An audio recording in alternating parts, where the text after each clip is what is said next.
Perfecto. El tronco encefálico. El tronco encefálico es un pequeño órgano. Ya cuando estamos ingresando, miren, pasamos médula espinal y ya estamos ingresando al cráneo. El conjunto de órganos que se encuentran dentro del cráneo constituyen lo que se denomina el encéfalo. Encéfalo. ¿Correcto? Encéfalo es, digamos, el componente más grande del sistema nervioso central. Todo esto se llama encéfalo. ¿Ok? Y está formado por tres órganos. Uno, este de acá, este es el cerebro. El cerebro. Dos, el tronco encefálico o tronco cerebral. Y tres, el cerebelo. Cerebelo. Son los tres órganos que forman el encéfalo. Cerebro, tronco encefálico y cerebelo. Entonces, cuando vamos a hablar de tronco encefálico, ya estamos hablando de un órgano que se encuentra dentro del cráneo y que es componente del encéfalo, ¿verdad? Está localizado debajo del cerebro y delante o anterior al cerebelo. Ahí está localizado el tronco encefálico. ¿Ok? Perfecto. Muy bien. Ya, ok. Ustedes recuerdan, en base de cráneo, yo les dije que la base del cráneo estaba dividida en tres fosas. Tres fosas. La fosa anterior, la fosa media, la fosa posterior. El tronco encefálico, junto con el cerebelo, ocupan la fosa posterior. La fosa posterior de la base del cráneo, ¿correcto? De la cual el tercio anterior es para el tronco encefálico y 2/3 posteriores para el cerebelo. ¿Ok? Muy bien, básicamente eso.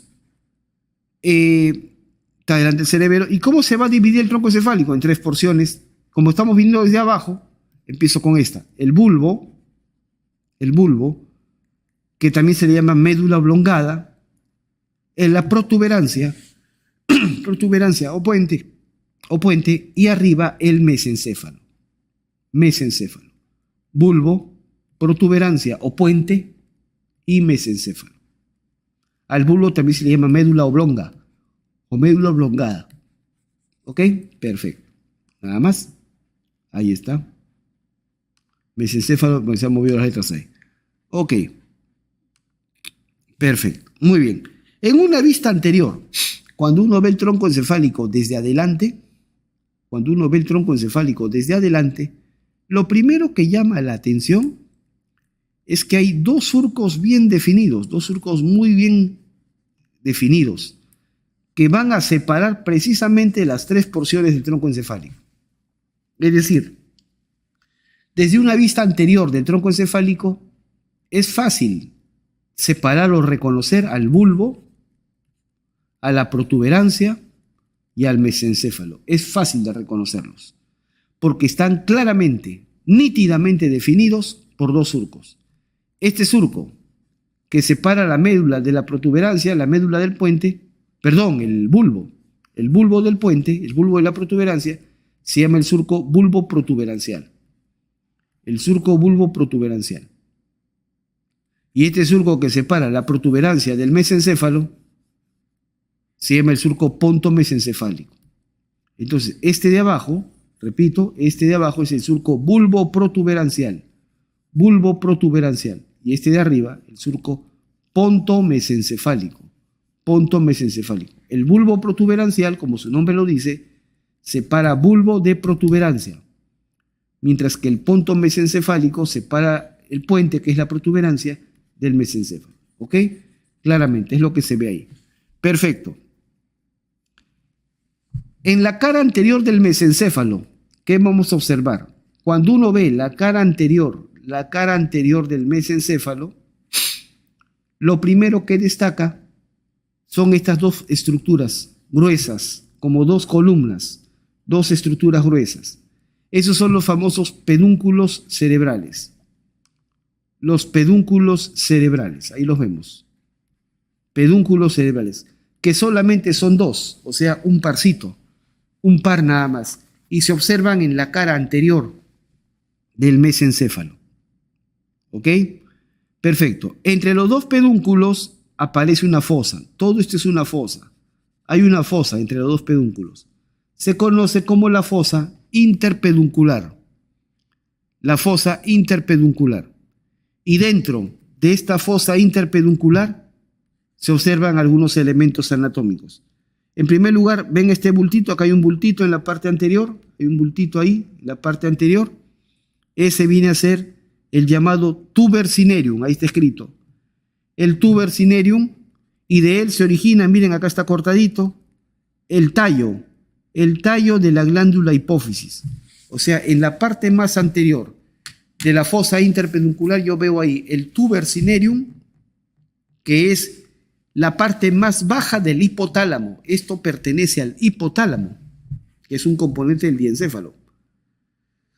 El tuber cinereum, que es la parte más baja del hipotálamo, y el tallo de la glándula hipófisis, que está unida al hipotálamo por ese tallito. ¿Ok? Justo detrás del tuber cinereum aparecen estas dos bolitas. Estas dos bolitas. Se llaman los cuerpos mamilares. Cuerpos mamilares. Y son dos, derecho e izquierdo.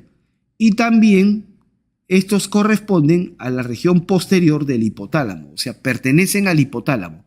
El tuber cinereum y los cuerpos mamilares pertenecen al hipotálamo, con H, al hipotálamo. ¿Ya? Y detrás de los cuerpos mamilares aparece un espacio que está lleno de unos poritos, de unos orificios. Ese se llama la sustancia perforada posterior, o espacio perforado posterior. ¿Ok? Espacio o sustancia perforada posterior. Y a través de este espacio está saliendo el tercer par craneal. Aquí lo vemos claramente. El tercer par craneal saliendo por el espacio perforado posterior, en la cara anterior del mesencéfalo. ¿Está claro? El tercer par craneal. Eso se ve dentro de la fosa interpeduncular. Muy bien. Ahora pasamos a la protuberancia.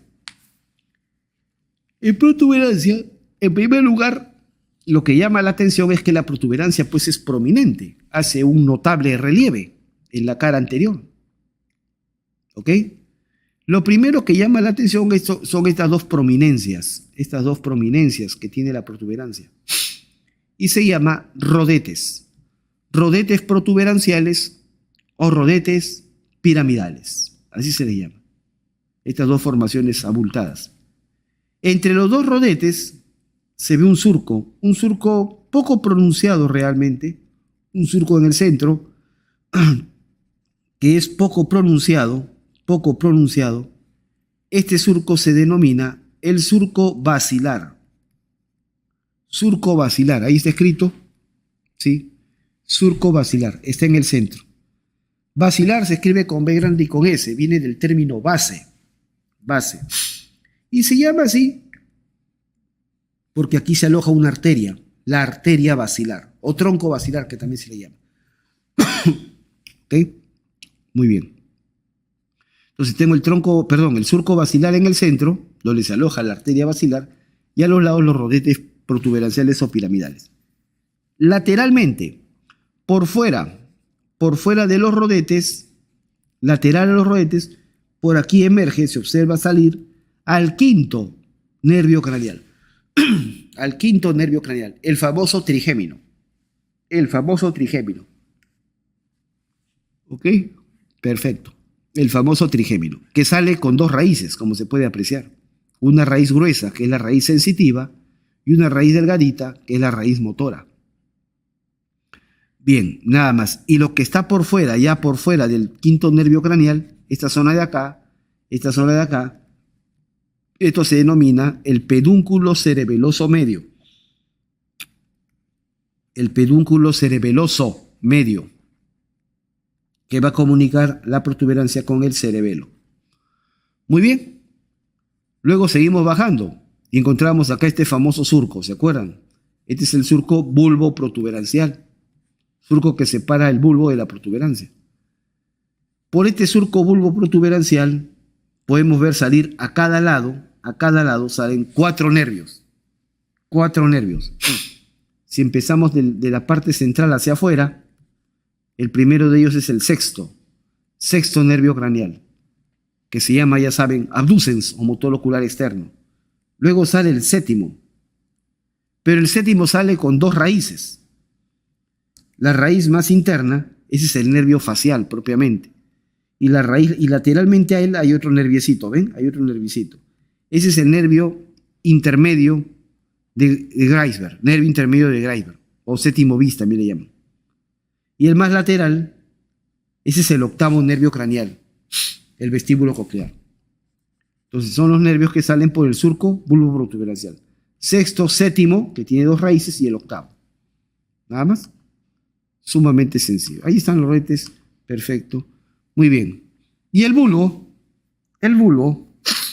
correcto, en la cara anterior del bulbo, vamos a observar nosotros que hay en primer lugar, en la cara anterior hay un surco. El surco medio anterior. A ver, voy a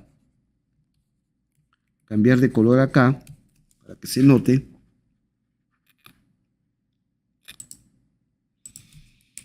En la cara anterior del bulbo, lo primero que aparece es este surquito.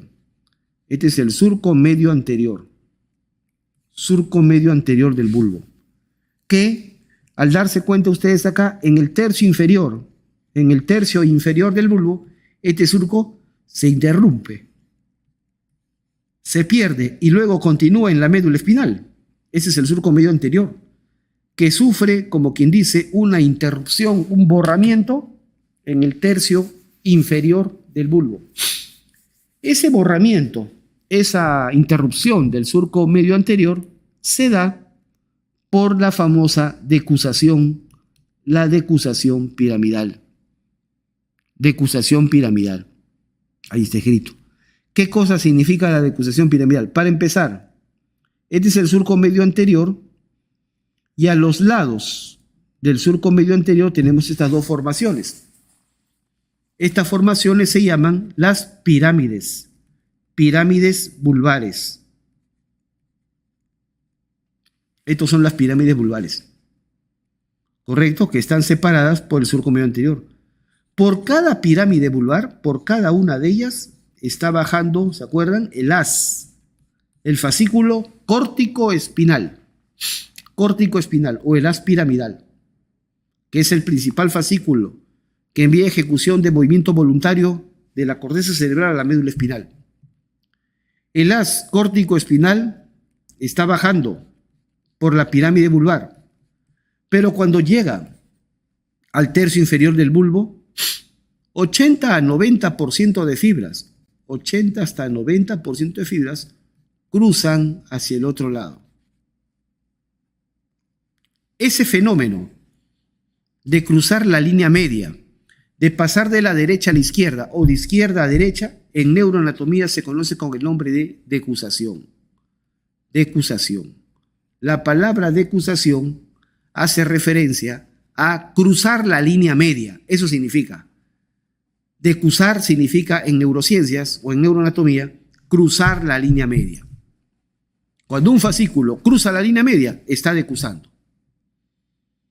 Si se desplaza y todo, pero no cruza línea media, no está decusando. Así de claro. ¿Ok?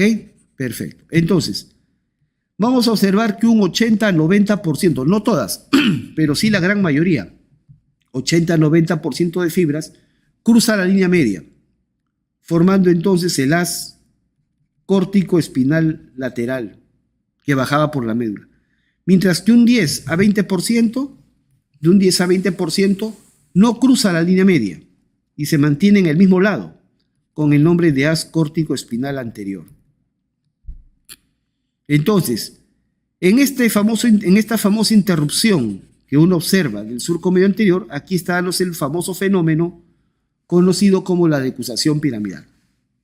Nada más. Muy bien. Asimismo, ya por fuera de las pirámides bulbares vemos unas formaciones acá ovoides, redonditas, como una pequeña aceituna o como una oliva.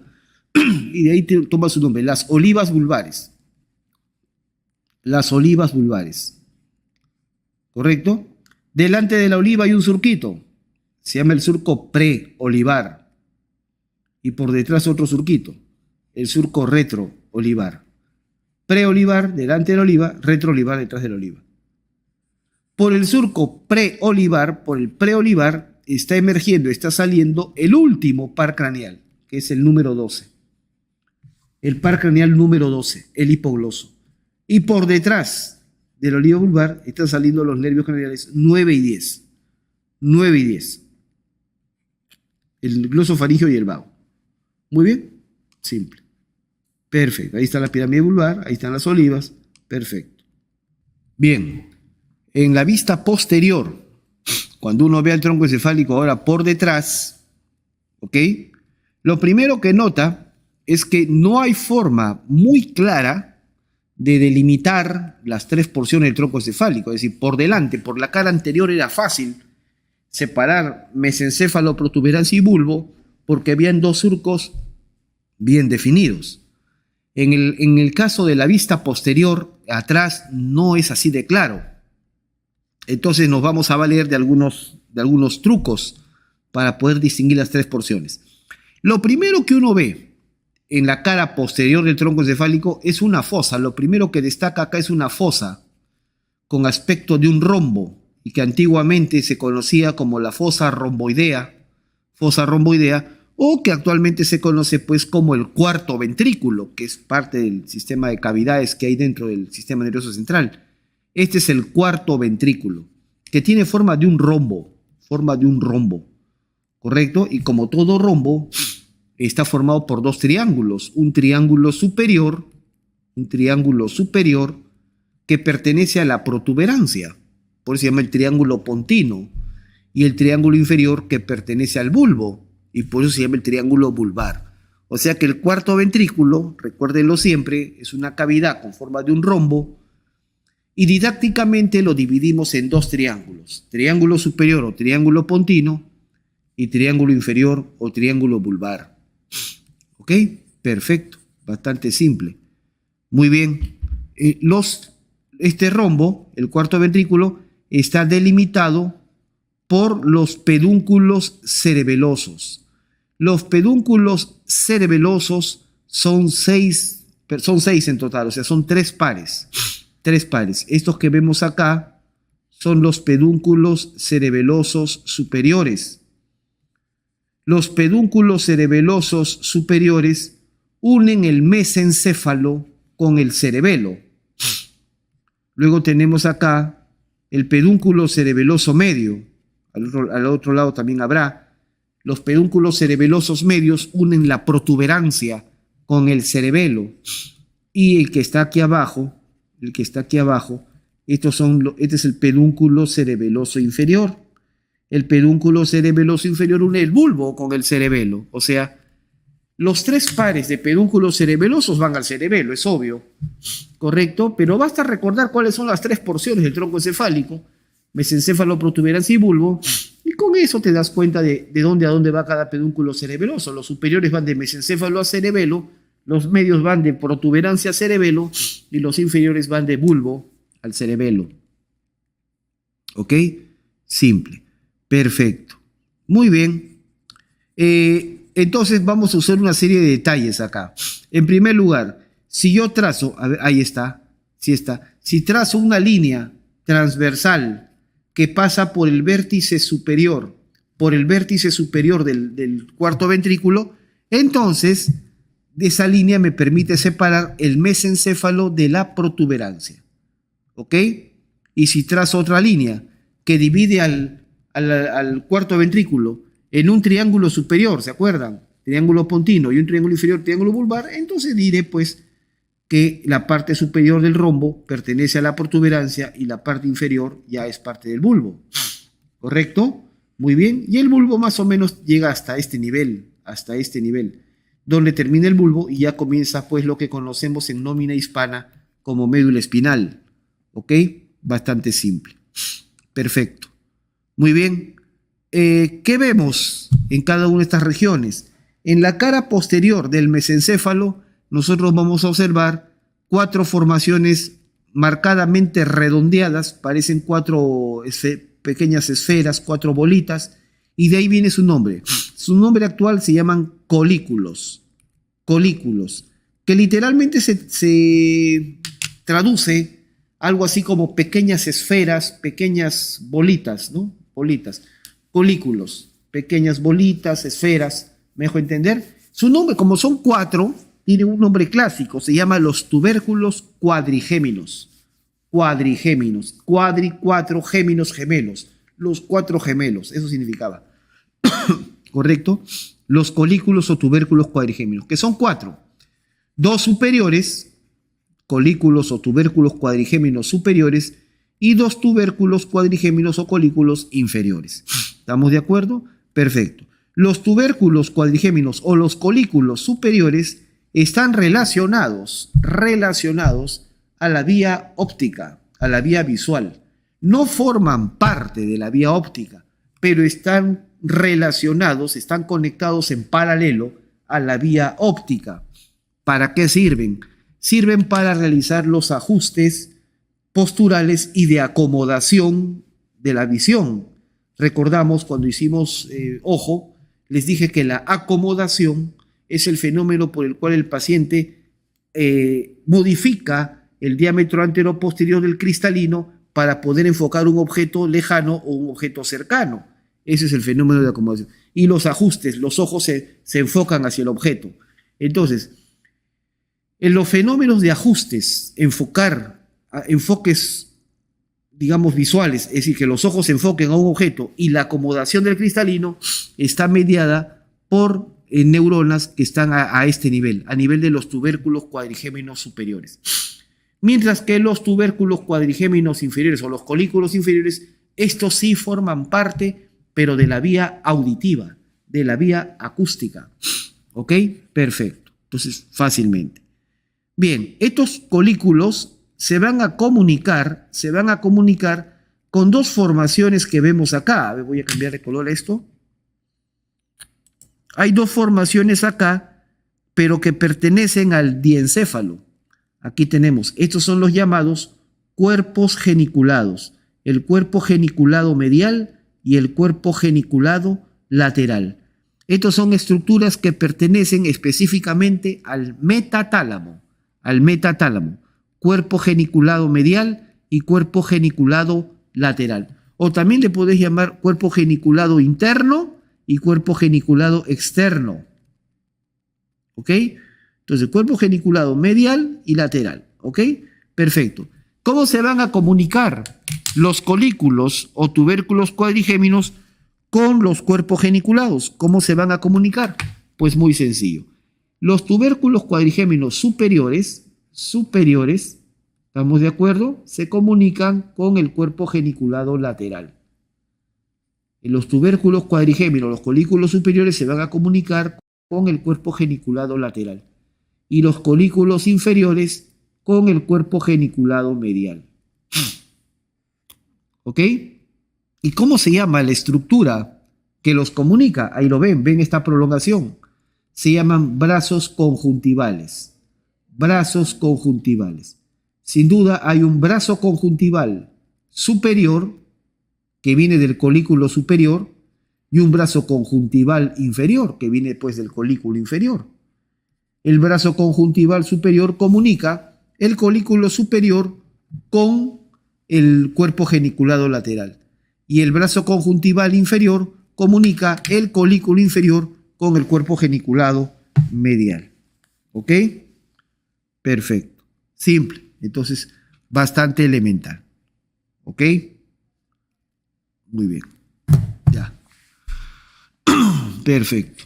Entonces, simple. No hay que complicarse la vida. Bastante simple. Ahora, otro detalle interesante. Encima, superior a los colículos superiores, veo acá también una estructura. Esta estructura central, que se encuentra en línea media.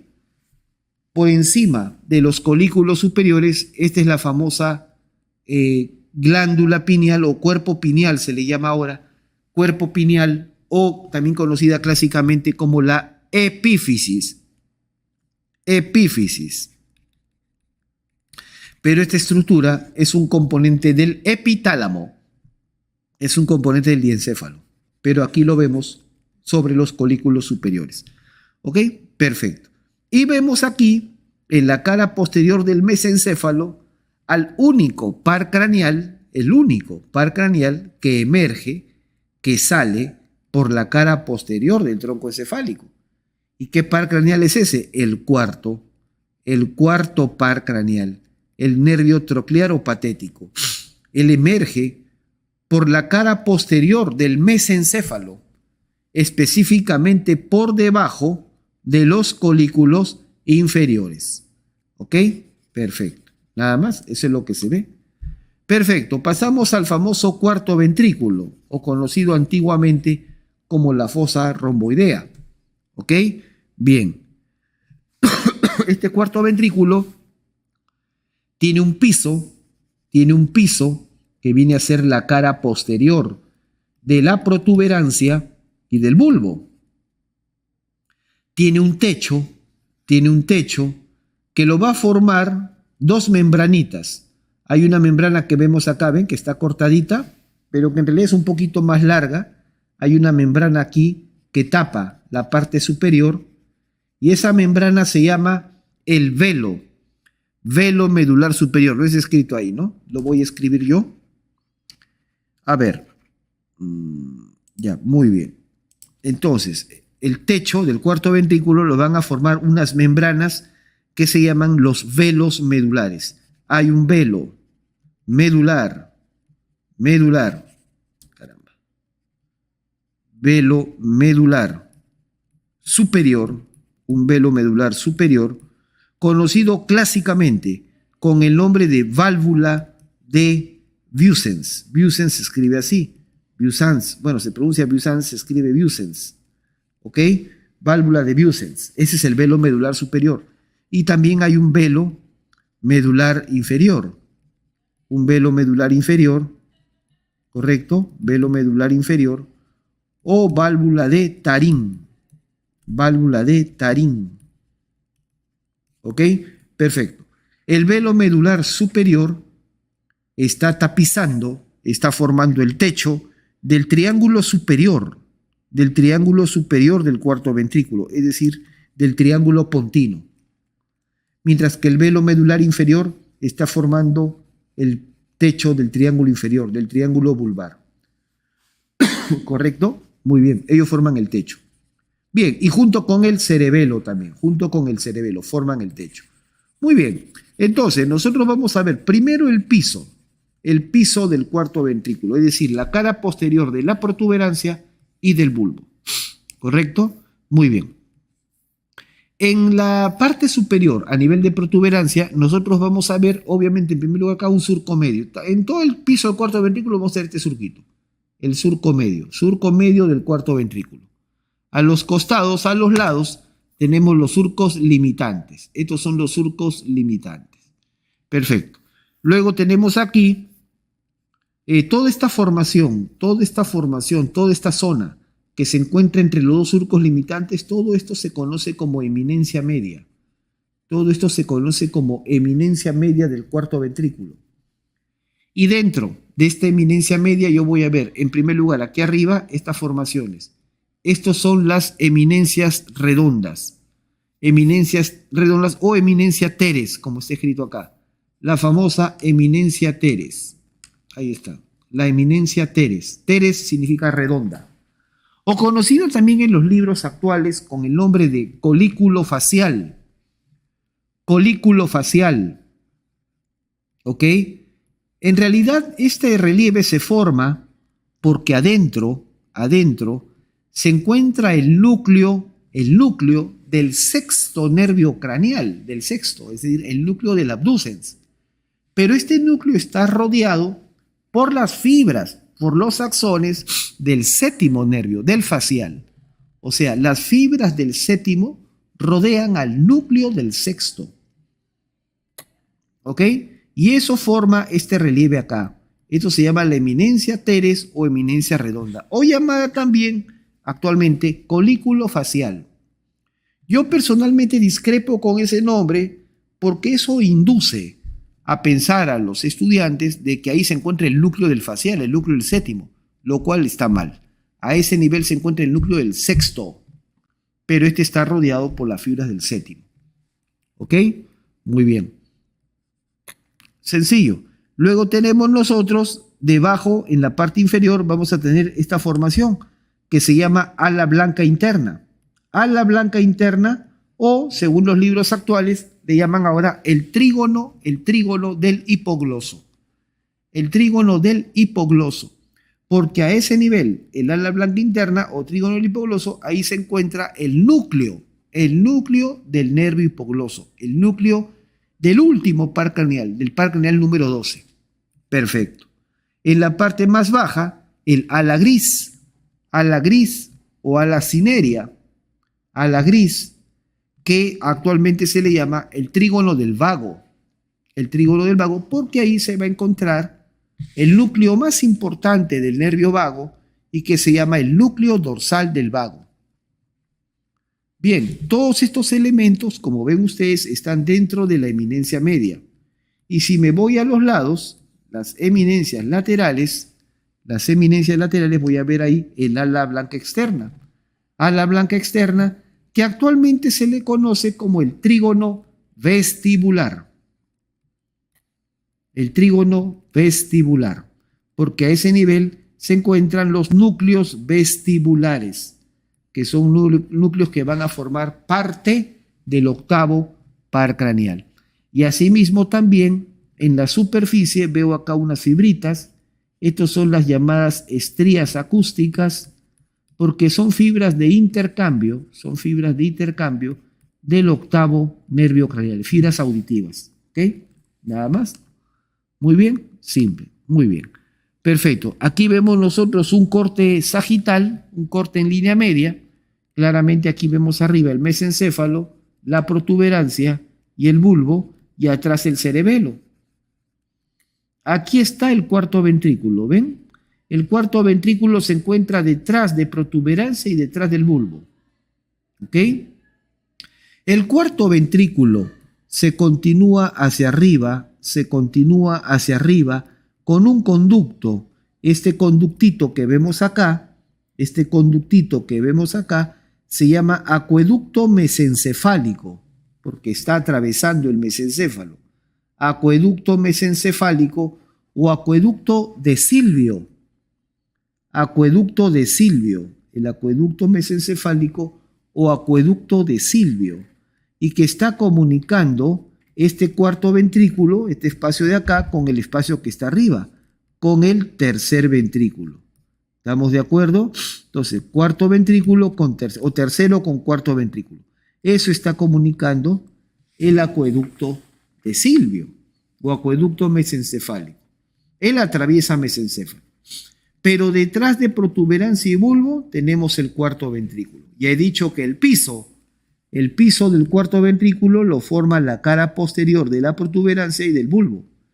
Pero ahora veamos el techo. Aquí está el techo, ¿ven? Aquí está el techo. Yo les conté que el techo está formado por dos membranas. Esta membrana superior es el velo medular superior o válvula de Bussens. Y la de abajo, el velo medular inferior o válvula de Tarín. ¿Correcto? Y junto con el cerebelo están cubriendo, pues están formando el techo del cuarto ventrículo. ¿Ok? Perfecto. Aquí vemos una vista posterior, bastante clarita, un detalle muy interesante. Vemos en la parte superior el velo medular superior. Este es el velo medular superior o válvula de Bussens, ¿correcto? Que suele ser más gruesa y suele ser cerrada, no tiene perforaciones, no tiene aberturas. Mientras que la de abajo, el velo medular inferior, o conocida también como válvula de Bussens, válvula de Tarín, ¿no? El velo medular inferior, este tiene tres famosas aberturas, tres famosos orificios. Las aberturas laterales, orificios laterales con L de Luschka, los orificios laterales o agujeros de Luschka, lateral con L de Luschka, fácil de acordarse. Y la abertura media, la abertura media o central, media con M de Magendie, la abertura de Magendie. Entonces, las aberturas de Lutschki-Mayendi, bien conocidas, o los orificios de Lutschki-Mayendi. Entonces, las aberturas, los orificios de Lutschki-Mayendi, ¿dónde se encuentran? Se encuentran en el velo medular inferior, en la válvula de Tarín. Las aberturas laterales de Lutschka, ¿ok? Y la abertura medio de Mayendi se encuentran en el velo medular inferior y permiten la salida del líquido cefalorraquídeo. Por estas aberturas, el líquido cefalorraquídeo sale del cuarto ventrículo y entra al espacio subaracnoideo. Esa es la importancia que tiene. Muy bien, perfecto. Lutschki-Mayendi, ahí está. Perfecto. Muy bien. Por último, en la parte más baja del bulbo, aquí también vamos a ver algunos elementos. Recordamos nosotros, pensé que estaba señalado. ¿Se acuerdan? El haz de Gol y el haz de Burdak van a terminar. El haz de Gol termina arriba en el tubérculo de Gol y el haz de Burdak termina arriba en el tubérculo de Burdak. Bastante simple. Muy bien. Muy bien. Ya hemos visto entonces la morfología del tronco encefálico. Hablemos un poquito de los pares craneales, que también es fundamental. Los pares craneales. Muy bien. Sabemos nosotros que en nuestra especie los pares craneales son 12 pares, ¿no? Hay 12 a la derecha, 12 a la izquierda. De los 12 pares craneales, los 10 últimos, es decir, del tercero al 12º, los 10 últimos emergen o salen del tronco encefálico o un poquito más abajo. ¿Correcto? Muy bien. Entonces, esos son los 10 últimos. ¿Cuáles son estos? Del 3 al 12. Entonces, voy a hablar de ellos. Empezamos con el tercer nervio craneal, llamado nervio oculomotor o motor ocular común. Emergencia, es decir, por dónde emerge, por dónde sale. Esto es lo que antiguamente en épocas ancestrales decían el origen aparente. El origen aparente, es decir, por dónde aparece el par craneal. Hoy en día decimos por dónde emerge. ¿Ok? Bien, emergencia u origen aparente. ¿Por dónde aparece el tercer nervio craneal? Pues por la fosa interpeduncular, es decir, en la cara anterior del mesencéfalo. Por ahí emerge el tercer nervio craneal. Perfecto. Luego ustedes saben que cuando vimos cráneo, cuando vimos la clase de cabeza, en base de cráneo, el tercer nervio craneal va a salir por la fisura orbitaria superior o hendidura esfenoidal. ¿Ok? Perfecto. Una vez que sale del cráneo, ¿correcto? El tercer nervio craneal, ¿qué funciones tiene? Tiene función motora y función parasimpática. Eso no se olviden. Inervaba, ¿se acuerdan? Inervaba a 5 de los 7 músculos extraoculares. A 5 de los 7 músculos que están alrededor del ojo en la cavidad orbitaria. Empezando por el elevador del párpado. Inerva el elevador del párpado, es decir, al que produce la apertura palpebral. Empezando por el elevador del párpado. Luego inerva al recto superior, al recto medial, al recto inferior y al oblicuo inferior. ¿Ok? A esos músculos inerva. Eso lo hemos visto en mi clase de ojo, naturalmente. Elevador del párpado, recto superior, recto medial, recto inferior y oblicuo inferior u oblicuo menor. Muy bien, eso hace, por lo tanto, el tercer nervio tiene un rol sumamente importante en los movimientos del ojo. ¿Ok? Por lo tanto, su función es la motilidad ocular y la apertura palpebral. Pero el tercer nervio, además, y se los dije en la clase de ojo, también tiene función parasimpática. ¿Correcto? Y esa función parasimpática, ¿qué hace? ¿Se acuerdan en el iris, la pupila? Disminuye el tamaño de la pupila y eso se llama miosis. Produce miosis, que se cierre, que disminuye el tamaño de la pupila para evitar que ingrese gran cantidad de luz al ojo. Entonces, esas son las 3 funciones normales que hace el tercer nervio craneal. Apertura palpebral, movimientos oculares y miosis. ¿Ok? Eso es lo básico. Perfecto. El cuarto nervio craneal, El cuarto nervio craneal es el único que emerge, que sale, que aparece por la cara posterior del tronco encefálico. Emerge por debajo de los colículos inferiores, es decir, cara posterior del mesencéfalo por debajo de los colículos inferiores. ¿Ok? Pero luego, si bien sale por detrás, luego se va hacia adelante. Luego se va hacia adelante. ¿Ok? Se va hacia adelante. Y va a terminar emergiendo por el mismo orificio por donde salió el tercero, por la hendidura efenoidal o fisura orbitaria superior. Y este cuarto nervio craneal, ahí está, el cuarto nervio craneal, para lo único que sirve es para inervar a un solo músculo, a un solo músculo. De los 7 músculos extraoculares, les dije, 5 están inervados por el tercer nervio craneal. Me quedan 2. Uno de ellos, el músculo oblicuo superior u oblicuo mayor, es el que está inervado por el cuarto nervio craneal. El cuarto nervio craneal inerva al músculo oblicuo superior u oblicuo mayor del ojo. Por lo tanto, tiene la función de motilidad ocular. Recordemos específicamente el oblicuo superior, ¿qué funciones tiene? El oblicuo superior es depresor, es abductor y es rotador medial del ojo. El oblicuo superior es depresor del ojo, mira hacia abajo, es abductor y es rotador medial. ¿Ok? Simple. Entonces no lo olviden. Bastante elemental. Perfecto. Eso es lo fundamental. Es el oblicuo superior. Bien, nada más. El sexto, me voy a saltear un ratito al sexto nervio. Voy a pasar del cuarto al sexto por la motilidad ocular. El sexto nervio craneal emerge por el surco bulbo protuberancial. Aquí lo tienes. Emerge por el surco bulbo protuberancial justo encima o justo por arriba de la pirámide vulvar. Justo por encima de la pirámide vulvar. Ese es el sexto nervio craneal. También emerge del cráneo por el mismo agujero por donde salió el tercero y el cuarto, es decir, la fisura orbitaria superior o hendidura esfenoidal. Y para todo lo que sirve el sexto nervio es para inervar al último músculo que me queda, el último músculo extraocular que me queda. ¿Quién me quedaba? El recto lateral. El recto lateral. Nada más. ¿Y qué función tiene el recto lateral? Abducción. Abducción del ojo. ¿Está claro? Abducción del ojo. Entonces, eso es lo que hace el recto lateral.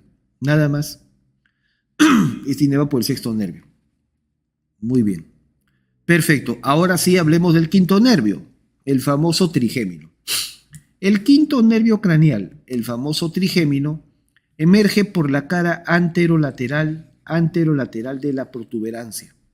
Anterolateral de la protuberancia. ¿Ok? Lateral a los rodetes piramidales o rodetes protuberanciales. El quinto nervio, cuando emerge, sale con 2 raíces, como lo pueden apreciar ahí claramente. Una raíz gruesa, que es la raíz sensitiva. La raíz gruesa es la raíz sensitiva y la raíz delgadita, la flaquita, es la motora. La gruesa es la sensitiva, la flaquita o la delgada es la motora. ¿Ok? Perfecto. Eso es lo importante, así emerge el quinto nervio. El quinto nervio avanza dentro del cráneo. Aquí he graficado de color amarillo, esta es la raíz sensitiva, la gruesa, la gordita. Y de color rojo, esta es la raíz motora, la raíz delgadita. ¿Ok? La raíz sensitiva, que es la gruesa, avanza dentro del cráneo y va a presentar un ganglio, va a formar un ganglio. ¿Qué era un ganglio? Hace un rato lo mencioné. Es un conjunto de neuronas, de cuerpos neuronales que está fuera del sistema nervioso central. Ese es un ganglio. Y este ganglio es famoso. Se le llama el ganglio trigeminal o ganglio semilunar, también le dicen algunos, semilunar o ganglio de Gasser. Ahí está escrito, ganglio de Gasser, es el ganglio del trigémino. El ganglio de Gasser es el ganglio del trigémino. ¿Ok? Y es exactamente igual que los ganglios que vimos en la raíz posterior de la médula espinal. Es un ganglio sensitivo, por lo tanto contiene neuronas de tipo pseudomonopolar, igualito que el ganglio de la raíz posterior en médula espinal. Bien, una vez que uno ve este ganglio de Gasser, precisamente el ganglio de Gasser se va a dividir en 3 ramas. Y esas son las famosas ramas, el quinto 1, el quinto 2 y el quinto 3, que emergen, salen del ganglio de Gasser. Por lo tanto, cuando se originan estas 3 ramas, las 3 son sensitivas. Quinto 1, quinto 2 y quinto 3 son, cuando nacen, son puramente sensitivas. Pero ¿qué ocurre? La raíz motora luego se va a unir, se va a fusionar al quinto 3. Y una vez que se fusiona al quinto 3, la convierte en una rama mixta, tanto motora como sensitiva. ¿Ok? Bien. Cada una de estas ramas, cada uno de estos nervios, va a salir por un agujero distinto. El quinto 1, que es puramente sensitivo, sale por el agujero redondo, o clásicamente llamado redondo mayor. El quinto 2 sale, el quinto 2, perdón, yo me estoy equivocando, el quinto 1 sale por la fisura orbitaria superior, sale por la hendidura efenoidal, junto con el tercero, cuarto y sexto, ese es el quinto 1. El quinto 2, que también es sensitivo, este sale por el agujero redondo, o redondo mayor. Y el quinto 3, que es la rama mandibular y que ahora se convirtió en mixta, sale por el agujero oval. ¿Ok? Perfecto, simple. ¿Y qué funciones tiene el trigémino? Pues es más conocido, el trigémino es más conocido por su función sensitiva en la cara. Es el nervio sensitivo de la cara, con sus 3 ramas, quinto 1, quinto 2 y quinto 3, que cada una tiene su territorio específico, que ya lo enseñé en la clase de cabeza. ¿Ok? Pero además recordemos que el quinto 3 también tiene fibras motoras, fue convertido en un nervio mixto. Las fibras motoras del quinto 3 van a inervar a los músculos de la masticación, macetero, temporal, pterigoideo externo interno, y también al músculo del martillo, que lo vimos en el oído medio y que permite dar la agudeza auditiva. ¿Ok? Nada más, eso es lo esencial.